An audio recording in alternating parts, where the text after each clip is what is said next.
tout s'est joué ici, au niveau de la dorsale médio-océanique.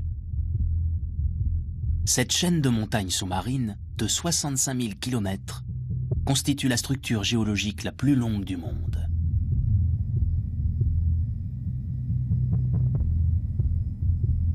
Sous l'effet de la tectonique des plaques, les deux flancs s'éloignent de 2 cm par an.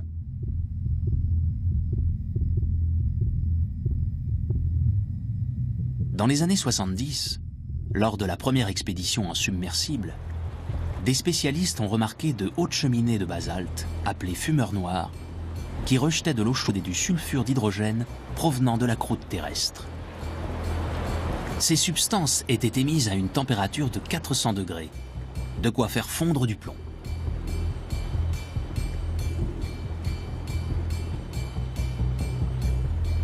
C'est ici que les scientifiques ont découvert de grandes populations d'animaux marins qui évoluaient dans un environnement toxique et ne dépendaient pas de l'énergie solaire pour survivre.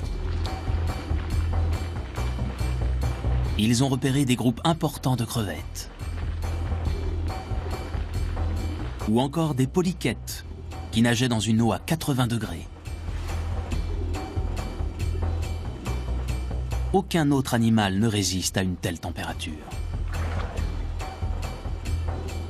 Des palourdes, des crabes et des poissons vivent près de ces fumeurs noirs. Comment cette faune supporte-t-elle des conditions aussi extrêmes?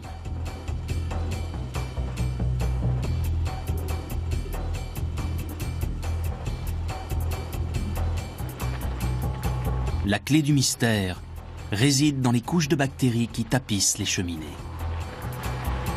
Ces bactéries jouent le rôle du phytoplancton dans cet univers privé de la lumière du soleil. Elles transforment le carbone soluble en matière organique. Ce phénomène s'appelle la chimiosynthèse.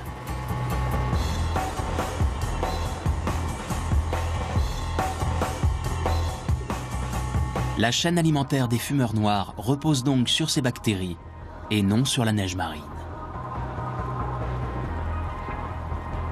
Pour profiter de cette ressource, la faune a dû s'adapter à